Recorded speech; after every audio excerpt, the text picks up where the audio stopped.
여름입니다. 자, 그리고 지난달에 정말 국제적으로 화제가 됐던 소식이 있습니다. 프랑스 루브르 박물관에서 우리 돈으로 1,500억 원 상당의 왕실 보석이 도난당하는 일이 있었죠.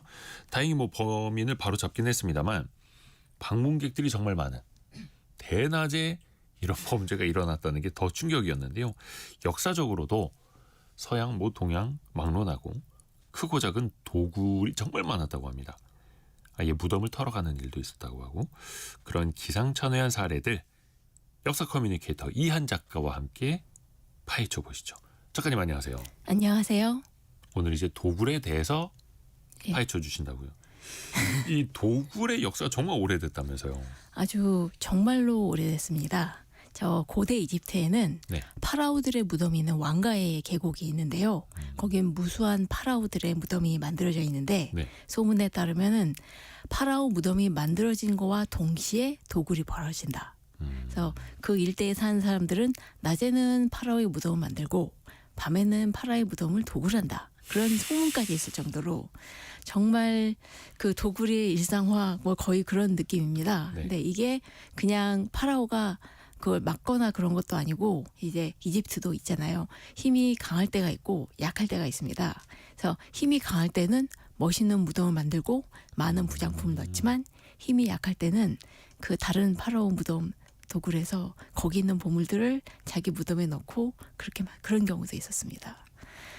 또 도굴하면 이제 그 동양 쪽으로 가장 독보적인 인물은 그 삼국지에 나오는 조조입니다. 조조요? 예, 그 조조가 그 당시 이제 전쟁이 계속되는 시기였기 때문에 네. 그 군자금이 많이 필요했습니다. 근데 그 군자금 나올 데가 없으니까 발고중랑장이라는 벼슬을 만들어서 발구중랑장. 예, 당시 이제 그 한나라 후한 때였지 않습니까? 네. 그러니까 한나라의 옛날 무덤들을 다 파서 그 안에 있는 부장품들을 꺼내서 그 값진 것으로 군자금을 냈다고. 근데 이게 거의 군벌의 전통처럼 돼서 역대 군벌들은 옛 왕조들의 무덤, 황제들의 무덤을 많이 파고 그 안에 있는 보물들을 가져갔습니다. 그래서 아니 그거는 되게 못할 짓을 하는 건데 끔찍하죠. 그냥 조상들이 그 비상금 같은 거 이렇게 예, 약간 넣어주신 그런 거야. 꺼내 쓰라고 느낌입니다. 이렇게 합리화했을까? 예, 심지어 그 청나라 때 그 유명한 그 서태후라고 네. 그 마지막을 장식했던 그 사람의 무덤도 다 파헤쳐졌거든요.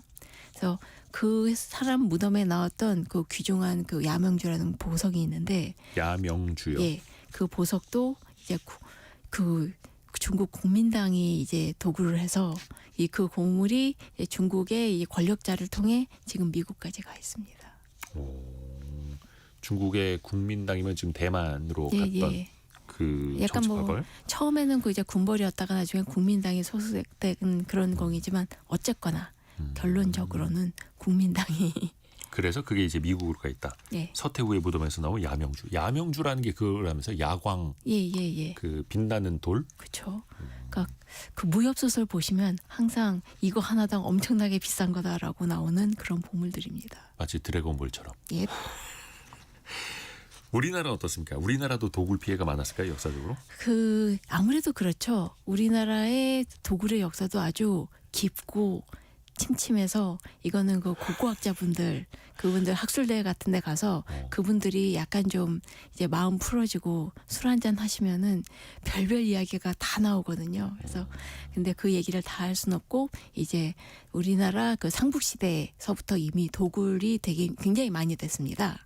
근데 이게 도굴이 되기 쉬운 무덤과 아닌 무덤이 있어요. 그 고구려나 백제 같은 경우에는 네. 우리가 고구려는 무덤 벽화가 있지 않습니까? 네. 벽화가 있다는 것은 방이 있다는 얘기예요.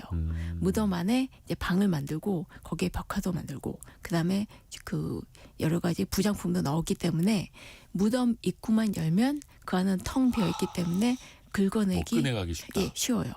백제도 약간 그랬습니다. 근데 신라는 좀 달라요. 이 무덤 안에 흙을 꽉꽉꽉 들이채워서 파내기도 힘들고 파냈다가 무너지기도 쉽습니다. 그렇기 때문에 이 그 신라 무덤은 상대적으로 덜 도굴이 된 편이긴 했습니다. 안 된 건 아니에요. 조금 덜 됐죠. 근데 이제 또 그냥 무덤만 도굴의 대상이 된 게 아니라 이게 도굴꾼들이 심하면 탑을 통째로 들고 가거나 네. 아니면 탑을 폭파시키거나 부숴서 그 안에 있는 사리암 같은 보물들을 가져갑니다. 석탑 같은 거요. 네, 그래서 가장 대표적인 피해가 심각했던 것이 바로 석가탑, 불국사 석가탑 네. 도굴 미수 사건 1969년에 벌어진 일입니다. 1966년에 벌어진 일입니다. 1966년에. 66년. 사실 그 불국사 하면은 우리나라 나이 드신 분들은 수학여행 때문에 다 가보신 분일 거예요. 네. 그리고 그 앞에 탑이 두 개인데 하나는 다보탑, 하나는 네. 석가탑. 그렇죠. 다보탑은 예뻐서 10원 그 동전에도 나와 있지 않습니까? 그 옆에 있는 석가탑이 있는데 그 석가탑이 1966년에 그 딱 9월 6일 정도 보니까 왠지 탑이 기울어져 있더랍니다. 아. 그래서 그 승려들이 생각하기에 이게 너무 오래돼서 좀 이게 기울어졌나 보다 하고 이걸 수리하려고 봤더니 그게 아니라 도굴 시도가 있었던 거예요. 옆에 있는 다보탑은 그냥 있었고요. 예. 그 석가탑이 아무래도 좀 밀폐되고 하니까 그 안에 뭐가 아직 나온 흔적이 없다라고 해서 그러니까 이게 너무나도 신기한 게 그 당시 대구 군방에 있던 도굴 팀이 있어요. 그러니까 도굴 팀이라고 하면 그냥 도굴꾼. 네. 네, 도굴꾼들이 있었는데 네. 이 사람들이 9월 3일 날 밤에 네. 전세 택시를 타고 경주까지. 예, 가서 불국산에 몰래 들어가서 이 석가탑을 통째로 들어올려서 네. 그 안에 있는 그 보물을 훔치려고 했습니다. 아니 이거 석탑은 엄청 무겁잖아요. 예. 오일 제크 있죠? 그 자동차 유압기. 띄우는 그 유압기 갖다가 유압기 그거 3톤짜리를 들고 가서 한번 시도를 했습니다. 3톤짜리 그 유압기를 들고 가서 예. 그랬는데 실패했어요. 그래서 한번 일단 후퇴한 다음에 이번에는 10톤짜리 유압제를 가지고 와서 밤에요. 예, 또 한 번 시도를 했습니다만 그 얘기가 안 들리고 도망을 쳤는데 이미 그렇게 하면서 탑에 손상이 가게 되고 그러니까 이제 사람들이 눈치를 챈 거죠. 야, 그러면은 그거를 눈치채지 않게 밤에 그렇게 하고 간 것도 사실은 대단한 거고. 네.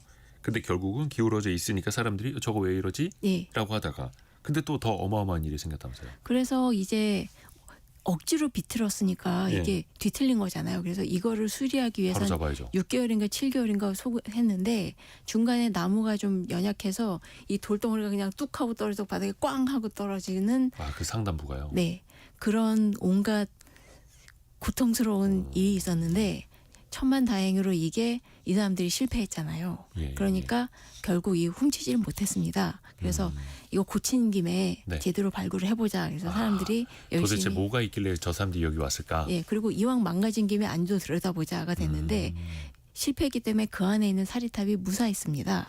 보통 이게 석탑 안에 이제 사리탑이 있는데 예. 문제는 이게 사리도 보물이지만 네. 더 중요한 건 그 사리 옆에 있었던 다른 겁니다. 다른 거 뭐가 있었죠? 예, 사실 이런 도굴꾼들은 제일 소중하게 여긴 게 금과 은 같은 귀금속이기 때문에 나머지는 다 갖다 버리거나 태워버리거나 그렇게 하거든요. 근데 석가탑의 그 사리암 안에는 그 사리 말고도 종이 쪽지가 들어 있었습니다. 종이 쪽지요? 예, 종이요. 네, 굉장히 낡고 상했고 당연히 1000년이 넘었으니까 쫙 펼쳐보니까 이것이 바로 현존하는 목판 인쇄물 중에서 가장 오래된 그 세계에서 가장 오래된 목판 인쇄물인 아마 교과서에도 나오니까 아실 거예요. 무구정광 대다란이경이었습니다. 길기도 한데 이거 특이해서 외웠죠. 예, 그렇죠. 저도 힘들려 외웠습니다. 무구정광 대다란이경. 이게 그쵸. 경전 예. 같은 거죠. 그러니까 다 그 불교의 경전인데 목판 인쇄를 한 거죠. 그러니까 이게 정말로 많은 역사적인 가치를 가지고 있고 이 종이질로 보면 신라에서 인쇄된 거라고 추정이 됩니다. 그래서 정말 귀중한 건데 만약에 도굴꾼들이 이 탑을 박살내고 훔쳐갔으면 이 과연 이 다란이경이 무사했을까? 근데 이제 진짜 부처님이 보호하사 도굴도 실패하고 보물도 발견되고 정말 나무아비 타비입니다. 그러니까 무구정광 대다란이경 그 목판은 아니지만 예. 목판으로 인쇄한 예. 종이. 그렇죠. 근데 그 종이를 그렇게 오랜 시간 석탑 안에서 또 잘 보관을 했었다. 그쵸. 또 잘 보관되게끔 넣어놨다라는 것도 대단한 거네요. 예. 아무래도 공기가 덜 통하면은 덜 상합니다. 그런 것도 있죠. 근데 그 다시 한번 생각하지만 그때 석가탑이 진짜 유압적으로 무식하게 하더라면 잘못하면 이게 탑이 쾅 그쵸, 넘어질 넘어가고. 수도 있고 실제로 이거는 일제 강점기 시대였지만 천둥이 치는 날 다이너마이트로 개성 근처의 탑을 폭발시키고 그 안에 있는 사리함을 훔쳐간 경우도 있습니다. 개성이요? 예. 그 우리 뒷부분의 이야기 또 하나요, 그거를? 예, 아니요. 그 탑과 또 다른 탑입니다. 너무 많아요? 예. 아, 이게 도굴의 역사가 많네요. 어마어마하게 깊고 어마어마하게 많아요. 아니 그러면은 그 도굴꾼이라는 게 왜 음. 영화에서도 보면 엄청난 이제 작전을 벌이지 않습니까? 이제 스케일 그렇죠. 크게 예. 진짜 무슨 뭐 10톤짜리 그 유압잭을 들고 가서 석탑을 들어올리자까지 할 정도면 예. 엄청나게 전문가 일당이라는 거잖아요. 사실 이 도굴범들을 이르는 용어가 있습니다. 호리꾼이라고 하거든요. 호리꾼. 예, 호가 여우 호자를 씁니다. 이게 여우들이 무덤을 파헤친다라는 속설에서 나온 건데요. 이 호리꾼들이 보통 그냥이 아니라 이 사실 그 어느 정도 고고학인 소양이 있고 심지어 이제 고고학을 연구한 사람이 호리꾼이 되는 경우도 있어요. 뭘 좀 알아야죠. 예. 그렇죠. 근데 이보다 좀 더 옛날인 1960, 70년대에는 그 도굴꾼들의 그런 팀들이 여러 개 있습니다. 지역별로 한 3개의 팀이 있었고 네. 그 밑에 점조직으로 있는데 여기까지 이야기하면 너무 길어지고요. 이 사람들이 쓰는 도구는 그 소총 안을 청소하는 얇은 철사였다고 하는데 네네. 이거를 땅으로 이렇게 짚으면은 그 밑에 있는 감촉을 느끼고 이제 실력 있는 사람이 이게 도자기인지 아니면 뭐 시신인지 뭔지 금붙이인지 알아낼 수 있다고 합니다만 새 꼬챙이만 땅에 찔러보고 예, 이게 돌인지 보물인지를 안다고요? 예 그렇다는 이야기가 있습니다만 아니 그- 얼마나 많이 도굴했으면. 그 정말로 도굴이 심했습니다. 특히 우리나라가 좀 네. 잘 못 먹고 살 때는 이 지금 당장 먹고 살기 힘든데 이거 뭐라도 팔아야지 이러면 그냥 땅 파서 그런 그 골동품들을 많이 팔고 그래서 지금 북한의 문화재들이 많이 유출되고 있습니다. 아, 또 그렇게 또 이어지네요. 네, 네. 근데 이게 그거를 그 사주는 사람이 있잖아요. 예. 장물합이라고 하나요? 장물랍이 이게 장물랍이 이제 물건을 파는 사람이고 그 도굴한된 물건들을 사는 손님들이 있죠. 큰 손들이. 아니 그 이게 이거를 팔아넘기는 사람을 장물합이라고 하는 거고요. 예, 예. 사는 손님들은 또 따로 있습니다. 근데 이 사람들도 그러니까 누군가 사니까 사주니까 도굴하는 그렇죠. 거잖아요. 예. 이게 또 그 바닥에서는 산업이라고 하고 그 범죄긴 사실 합니다만. 이게 우리나라 그 위안이 되려면 우리나라만 그랬던 건 아닙니다. 그러니까 예전에 한번 루브르 박물관에 이것도 옛날 루브르 박물관인데 모나리자가 도난 당한 적이 있어요.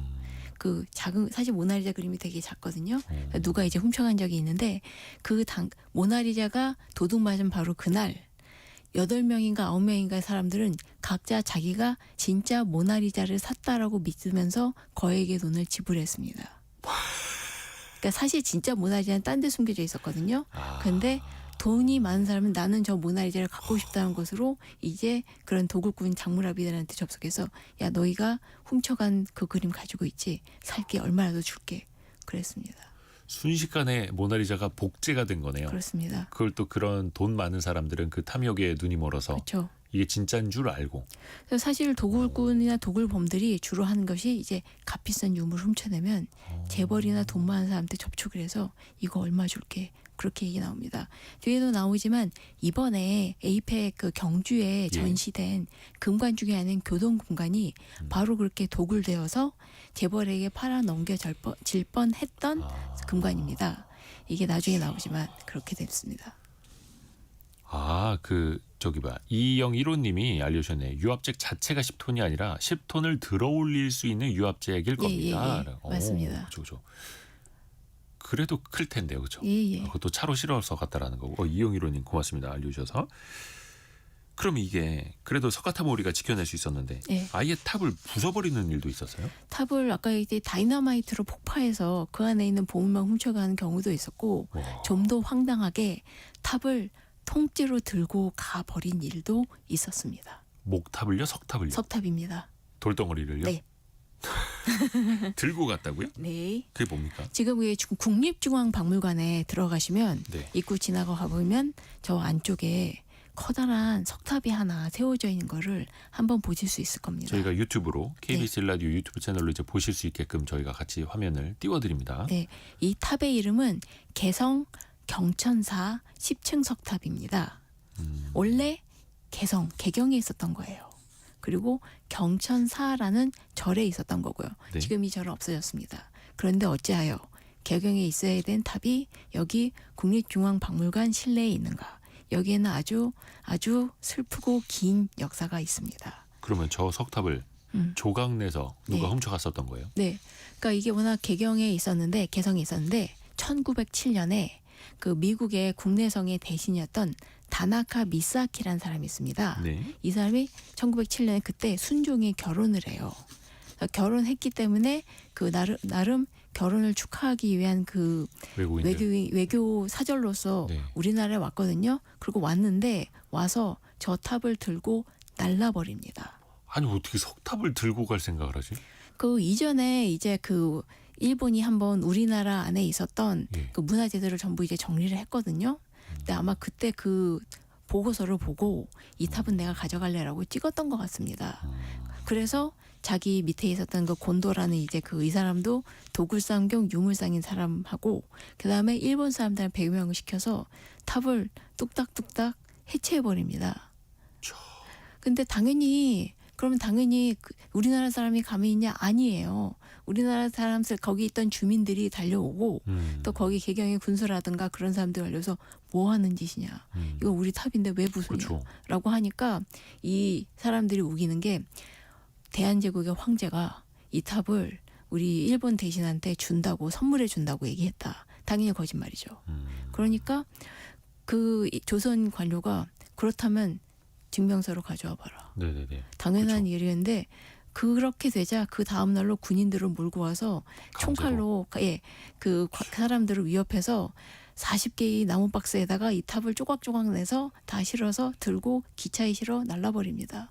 그래서 사람들이 그 탑을 이제 실어 나르는데 소수레로 실어 날랐어요. 수레로 그죠. 덜컹덜컹. 엄청 무거울 테니까. 네, 그래서 그 뒤를 따라가면서 하염없이 울었다고. 그래서 개성역까지 이제 싣고 가서 그 다음에 이제 기차에 실려서 가버립니다. 그래서 소문이 터져요. 부산역으로 가져갔다. 근데 그건 아니라 제물포역 쪽으로 가져가서 어쨌거나 배를 태워서 그 일본에 가서 일본 그 자기 그 창고 안에 네. 넣어버립니다. 그러니까 당연히 이것이 그 현재 그 조선 당시에 있었던 유명한 미국인 기자들이 있죠. 이 외국인 기자들, 어니스트라든가 아니면은 헐버트 그런 사람들이 이 사정을 세세하게 조사해서 영어로 써서 당시 전 세계 언론에 뿌립니다. 세상에 일본이 다른 나라 그 당시에는 아직 일본 강점기도 아니었어요. 엄연한 다른 나라의 유물을 통째로 뜯어서 가버렸다. 1907년. 예. 그렇게 얘기를 하니까 이제 일본으로서는 이게 체면이 안 사는데 이 사람이 다나카 미사키가 버팁니다. 이거 이제 일본 건데라고 하면서 무려 11년간 안 돌려줬습니다. 그런데 당시 이제 그 일본 조선 총독부의 총독이 되었던 데라우치 마사키란 사람이 이 사람은 돌려줘야지. 왜냐하면 굳이 우리 식민지가 돼야 되는 조선 사람들의 심기를 거스릴 필요가 있나 하면서요. 게다가 이 데라우체가 그 총리 대신까지 됩니다. 제일 높은 사람이 됐어요. 그러니까 비로소 이제 그 이 경천사 턱탑을 돌려는 주는데요. 박스채로. 그러니까 계속 그 박스 안에 담겨 있었던 거예요. 그래서 박스 안에 담겨 있는 채로 이번에는 개성으로도 못 돌려주고 그냥 경복궁 한 구석에 창고에 계속 쌓여 있었습니다. 경복궁이요? 네. 그러다가 이제 37년쯤 돼서 우리나라 학예사가 야 그래도 이거를 다시 조립해 봐야 된다. 그래서 2년인가 3년인가 걸려서 다시 조립했는데 경복궁 안에다가 조립해 놨습니다. 그래서 아마 옛날 나이 드신 분들은 기억할 수 있을 거예요. 경복궁에 이제 소풍을 갔는데 경복궁 안에 탑이 있더라. 그러니까 그 밖에 있었겠죠? 네네네. 그래서 저도 어렴풋한 기억으로 그 궁궐안에 갔는데 탑이 있었던 기억이 있었던 것 같고 아니었던 것 같고 그랬는데 근데 원래 거기 있었던 게 아니라 워낙 만약에 정말로 그 일본이 이걸 제대로 돌려줄 생각이었으면은 개경으로 가져가서 제대로 맞췄어야 되는데 사실 탑을 그렇게 억지로 분해한 거다 보니까 당연히 여기저기 망가지고 상한 것들도 굉장히 많았습니다. 그렇겠네요. 그러다가 이제 그 마침내 용산에 국립중앙박물관이 세워지게 되면서 네. 이때 1970년대에 조립한 게 조금 잘못된 것도 있었고 이 탑의 재질이 대리석입니다. 대리석은 약해요. 그러니까 실내로 옮기자. 그래서 그런 아픈 고통을 역사를 거쳐서 경천사지 석탑이 지금 국립중앙박물관 안에 세워져 있는 거고요. 이제 혹시라도 박물관에 가시면 이 탑이 왜 여기 있지라기보다는 이렇게 신선한 역사를 걸쳐서 여기에 와 있구나라고 봐주시면 좋겠습니다. 그게 경천사지 10층 석탑. 석탑. 예. 이게 그 지금 이제 개성 그 지역에 있던 건데 네. 이게 언제 만들어진 거라고요? 이게 고려 때인데요. 아. 이제 세워진 연도로 보면 아마 그 기화고 같이 충무왕 때 네. 세워진 것으로 추정이 됩니다. 고려 때 세워진 거. 그래서 네. 이제 개경 지역 이렇게 또 네. 표현을 해주신 거네요. 와. 그래서 이거 그 국립중앙박물관 네. 용산에 있는 그렇죠. 이게 1층에 있는데 엄청 클 거 아니에요. 큽니다. 요런 거 이제 듣고 가서 보면 또 이제 네. 새롭게 보이는 거죠. 그래서 2층에 올라가서도 보이고 3층에도 올라가서 보이기 때문에 각 층별로 느낌이 다르니까 봐주시면 되고 볼 때마다 약간 중간에 많이 고치긴 했지만 부서지고 땜질된 자국이 있어요. 그거 볼 때마다. 그러니까 도굴이 안 좋은 게 이런 거예요. 급하게 들고 가다 보니까 꼭 어딘가 망가져요. 그러겠죠. 그게 개성에서 일본 도쿄로 또 다시 경복궁으로 이제는 용산으로 예. 이런 역사가 또 담겨져 있는 거고 그 서울의 선정릉이 있지 않습니까? 강남 지역에 네, 선정릉 여기에서도 그 도굴이 있었다고요? 사실 조선 왕릉이 여러 가지가 있는데요. 네. 유일하게 도굴된 왕굴이 바로 이 선릉과 정릉. 그러니까 선정릉이라고 붙여서 말하지만 워낙 성종이 묻혀있는 선릉과 중족이 묻혀있는 정릉 그리고 옆에 정현왕후의 무덤이 따로 있습니다. 아, 네. 선릉과 정릉을 합쳐서 선정릉 이렇게 예, 우리가 부르는 그렇습니다. 거예요. 그러니까 선정릉 하면 조선시대 그 왕들의 무덤이 대부분 저 강 북쪽에 많이 있거든요. 특히 양주 쪽. 양주 지금 의정부나 아니면 그런 쪽이에요. 그런데 선릉과 정릉만은 강남 쪽에 있습니다. 네. 그 이게 도굴된 게 그 임진왜란 때였습니다. 이거 얼마 전에 그 영화로도 한번 살짝 이게 다뤄진 적이 있는데요. 사실 빌딩숲 한가운데 있어서 이게 왜 있지라고 하시지만 지금 거의 공원처럼 있는데 영화 도굴이란 영화에. 예. 근데 이 선정릉이 그 당시 임진왜란 때 일본이 우리나라를 침략해서 굉장히 조선의 땅을 많이 먹은 것 같았지만 네. 사실 거기를 실효성 있게 지배한 건 또 아니었습니다. 그냥 점처럼 이 도시에 주둔하고 있고 그 정도였기 때문에 굉장히 많이 약탈을 한 거긴 같지만 실제로 조선 왕릉 대부분이 그 도굴이 못 됐어요. 왜냐하면 당시에 그 왕릉들이 많았던 양주만 하더라도 네. 의병들이나 아니면 관군들이 게릴라전을 계속했기 때문에 그 사람들이 싸우면서 왕릉을 또 지켰거든요.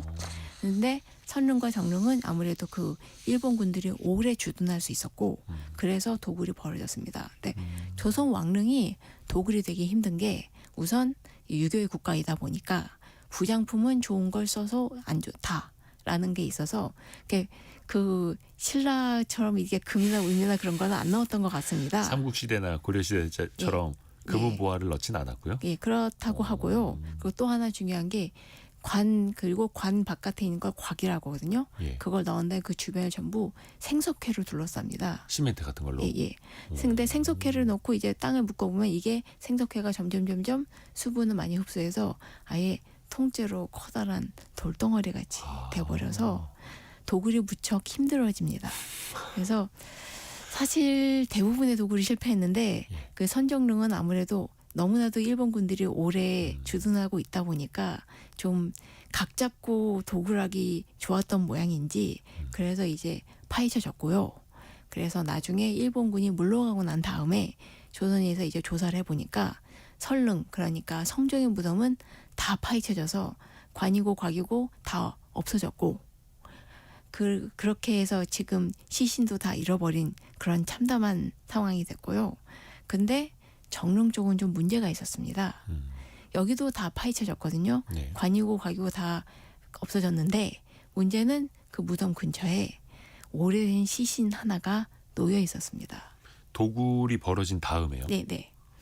그런데 시신이요? 예, 오래된 시신이에요. 그러니까 그 끔찍하긴 하지만 이제 조선 왕조로서는 이제 큰일이 난 거예요. 이게 정말 뼈만 있는 아니요, 거. 뼈가 아니라 약간 형태도 이 형태가 있고 그래서 이제 이게 중종일까 아닐까 그걸로 아주 큰 소동이 벌어집니다.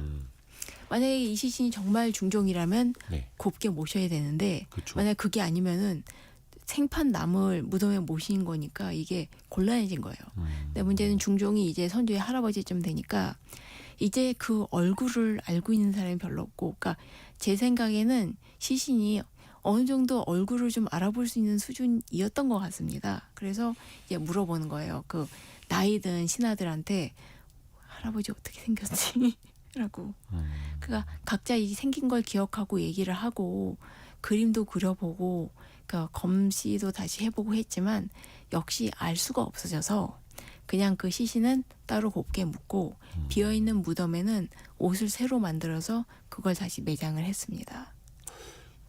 그게 이제 중종일 수도 있겠으나 예. 아닐 수도 있었던 거고. 예. 그때는 DNA 검사가 그쵸. 없었으니까요. 뭐 요즘에는 그 뭐 뼈 길이 뭐 이런 걸로 보고도 뭐 이렇게 유출한다고는 합니다만은, 야, 선조에게 그런 또 아픔이 있었다라는 거고. 외국인들이 우리나라 무덤을 도굴한 적도 있어요? 예, 이거는 이게 국사 교과서에 잘 나오기 때문에 네. 많은 분들이 기억하실 오페르트 도굴 사건. 오페르트. 네, 당시 독일 사람이었던 오페르트가 조선하고 이제 그 수후를, 그러니까 이제 그 송상을 요구했다가 네. 네 번이나 요구했다 실패했거든요. 근데 돌아가는 길에 당시 그 충청도 덕산에 흥선대원군의 아버지이자 고종의 할아버지인 남현군의 무덤이 있었습니다. 여기를 도굴하려고 시도를 했습니다. 아니 통상 수교 맺자고 했다가 예, 우리가 수교 안 해줄 거야 그냥 가라고 하니까 그냥은 안 가고 예. 뭐라도 들고 가려 했던 거예요. 그 소문에 의하면, 그러니까 여러 개 설이 있어요.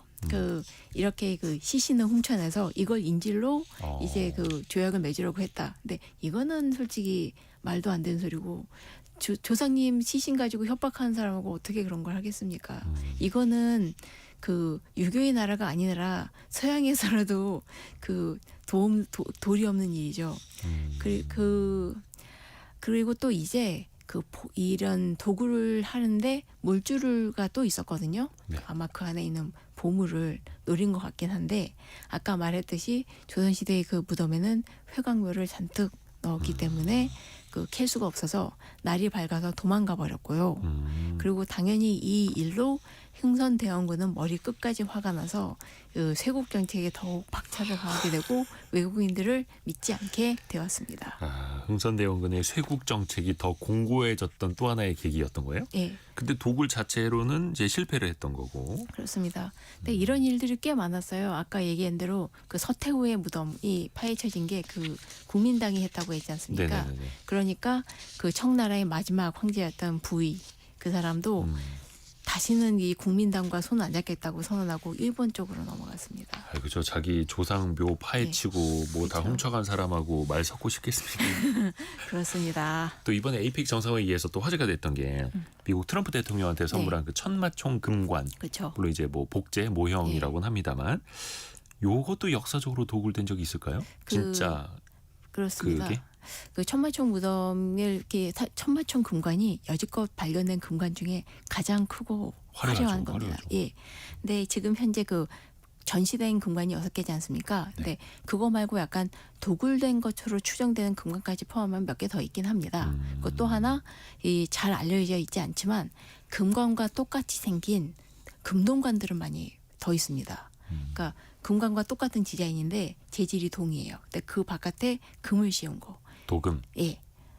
근데 이런 것들은 왕이 쓴 게 아니라 그 신라 왕이 주변에 이제 군장들에게 나눠준 걸로 추정이 됩니다. 하사해 준. 그럼 조금 더 작겠네요. 그렇습니다. 아니요, 크기는 비슷해요. 크기는 비슷한데 그 오래돼서 금박이 벗겨져 나가고 녹슬었습니다. 그래서 초록색이에요. 아 근데 크기가 비슷해요? 네네네. 그리고 또 비슷하게 화려하긴 하겠네요. 그렇습니다. 색깔만 다를 뿐. 그렇죠. 근데 확실히 금관의 박력은 좀 없어요. 박력. 그러니까 그 금관을 딱 보는 순간 그 네. 반짝이는 것이 굉장히 아름답지 않습니까? 그렇죠. 물론 그게 순금은 아니고 은을 좀 많이 섞었습니다. 왜냐하면 순금이 이제 그 빛이 안 나죠. 그리고 부드러워요. 네. 그래서 이게 순금을 휘죠, 하면 휘죠. 후루룩 하기 때문에 이제 좀 더 크고 튼튼하게 만들수록 은합금이 좀 더 올라갑니다. 그렇다 하더라도 굉장히 많아서 그 금관총에 발견된 금부치만 하나도 7kg이 넘어요. 진품이요. 예, 금으로. 7kg. 예, 금관, 금목걸이, 칼찌, 손가락, 그런 것까지, 그 반지 그런 것까지 다 포함하면. 근데 순금은 또 아니라면서요. 순금은 아니더라도 다 귀금속이죠. 그리고 그게 금붙이 무게로 따질 게 아니라 역사적인 가치를 생각하면은 죄송합니다. 제가 너무 금전적으로 좀 환산하려고 그래서. 그렇죠. 근데 그거를 또 당연히 탐내는 사람들이 많았을 거고. 굉장히 많은 도난 위협도 있었습니다. 이제 이게 정말 재미있는 일인데 한 1929년에 예. 그 누군가가 그 박물관 지붕을 뚫고 그다음에 이 자물쇠를 2개를 자르고 이제 금관은 못 훔쳐갔는데 네. 목걸이나 팔찌나 그런 것들을 우르르 훔쳐서 도망갔습니다. 박물관에서요? 예. 그래서 그 당시에 이제 신문을 이렇게 냈습니다. 1920년대잖아요. 네. 이 신라 때의 금은 옛날 금하고 다른 금들하고 달려서 녹여도 이 재질이 달라서 금방 눈치챌 수 있다라고 하니까 그 몇 가지 금부치만 없어지고 나머지는 돌아왔습니다. 예? 누군가- 돌려줬어요? 예, 돌려줬어요. 그 훔친 도둑이 겁먹고 돌려준 겁니다. 그럴 거면 왜 훔쳐갔대요? 그러니까 그 팔아서 녹여서 돈 만들려고요. 실제로 이거는 외국에서도요. 그 유명한 금관 하나 해외에 그 전시를 했다가 도굴꾼들이 훔쳐가서 싹 녹여버린 일도 있습니다. 그리고 또 인데 제일 그 한심하고 다양한 일은 모조 금관을 훔쳐간 일입니다. 모조도 있었어요? 예. 1956년 그 한국전쟁 당시에는 이런 귀중한 금관 같은 거는 우리나라가 아니라 미국에 가서 보관했던 걸로 알고 있습니다. 그런데 이제 그 보관하고 있는데 그 사람들이 박물관에 와서 뭐라고 하는 거예요. 왜 금관이 없냐. 그래서 모조 금관을 만들었습니다. 네네네. 네, 56년에 누가 그 모조 금관을 들고 튄 겁니다. 진짜인 줄 알고 네, 아니면? 진짜인 줄 알고. 음. 그랬는데 이제 그러니까 그 훔친 사람은 이걸 들고 그대로 경주역으로 가져가서 이제 도망가려고 했던 것 같아요. 근데 신문 보도가 쫙 깔리죠. 사실 이거 가짜였다. 그러고 하니까 그 사람이 그 경주에 있는 서천 그 냇가 예. 모래밭에 묻어놓고 도망갔다고 합니다. 그래서 다시 모조 공간이 발견은 됐습니다. 모조였어도 그래도 왜 도금도 하고 했을 테니까 그쵸. 가치는 있지 않았을까요? 그래도 진짜 금관은 아니고 그리고 무엇보다 이렇게 동네방네 소문이 나서 걸리면 오히려 죄인이 더 되니까 그러니까 이게 도굴꾼도 결국에는 마음 편하게 못 산다는 거네요. 그런 것 치고는 굉장히 화려한 도굴 경력을 가진 사람이 있습니다. 이제 그 최종호라는 사람이 있거든요. 네. 이 사람이 별명이 도굴왕입니다. 네, 이 사람이 바로 아까 얘기한 금관을 도굴한 사람입니다. 지금 에이펙에서 전시하고 있는 금관 중에 제일 작고 귀여운 금관이 있어요. 교동금관이라고. 교동금관. 예, 이 교동금관이 왜 교동금관이냐면 보통 거는 무슨 총 있잖아요. 네네네. 근데 이건 왜 교동이냐면 교동 그 경주 그 교동에서 발견돼서인데 독을 당했기 때문에 어떤 상태에서 어떤 무덤에서 발견된지 알 수가 없습니다. 그래서 그냥 동이름만 붙여서 교동금관이에요. 그리고 또 이 교동금관만 비지정 문화유산이 됐는데요. 이게 이 교동금관이 발견된 내력도 아주 치열한 도굴의 역사입니다. 이게 맨 처음에 이 최 씨라는 걸 알겠지만 그쪽에 최 부잣집에 최 씨 집선촌이 있거든요. 네. 그 당시에 워낙 그 최 씨들이 집을 짓고 살고 있는 동네가 있었는데 이 최종호라는 사람이 딱 보기에는 그 중에 한 집이 신라 적석총 위에 세워져 있는 것이 보인 거예요. 그러니까 일부러 그 집에 의도적으로 사글세로 들어갑니다. 그 사글세로 들어가서 월세로 살면서 네네네. 내가 우물 좀 파겠다라고 해서 우물을 파면서 파는 척하면서 사실은 도굴을 했던 거죠. 그 집 터가 역사적으로 어떤 위치인지를 알고 예, 이거 완전 영화 같은 이야기네요. 그렇죠. 그래서 물론 이 사람이 그만큼 도굴을 많이 했기 때문에 알고 있지만 그렇게 해서 찾아낸 것이 교동금관입니다. 그래서 교동금관을 파낸 다음에 이걸 가지고 서울에 가져가서 재벌들에게 이제 찔러봅니다. 이 교동금관을 사지 않겠느냐. 그때 1970년대였는데 1,500만 원을 불렀답니다. 70년대예요. 예. 그러니까 굉장히 비싼 가격이었는데 다행히 거래가 성사 안 됐습니다. 어떻게 됐어요 그러면? 그건? 그래서 안 팔렸으니까 이게 다시 가지고 돌아와서 있었는데 그러니까 이제 소문이 퍼지는 거예요. 얘가 그리고 이 당시 이 최종호가 또 이제 치밀했던 게 나름 여기 유물이 몇 개 나왔어요라고 해서 아주 일부분 가치 없는 것만 신고했었던 거죠. 그랬는데, 자기가 우물 파려고 땅을 팠는데 음, 여러 가지 뭐 과거 유물이 나왔습니다라고 가치 없는 거는 당국에 신고하고 예, 돈 되는 건 가치 자기가 팔려고 하고. 예. 그래서 재미있는 게 그 집, 세대로 사는 집, 그 당시엔 대청마루가 있지 않습니까? 네네네네. 대청마루 밑에 숨겨놨었어요. 음. 근데 이게 경찰이 이 사람이 훔쳤다는 걸 알고 왜냐하면 이미 이 도굴범으로 전과 3범이었거든요. 그러니까 근데 이 사람은 혼자 판 게 아니지 않습니까? 동료들을 설득해가지고 그렇죠. 일당이 있겠죠. 예, 그 일당들을 설득해가지고 사실은 더 있다 얘기해가지고 그 밑에서 이제 금관을 비롯해서 온갖 값진 유물들을 다 찾아냅니다.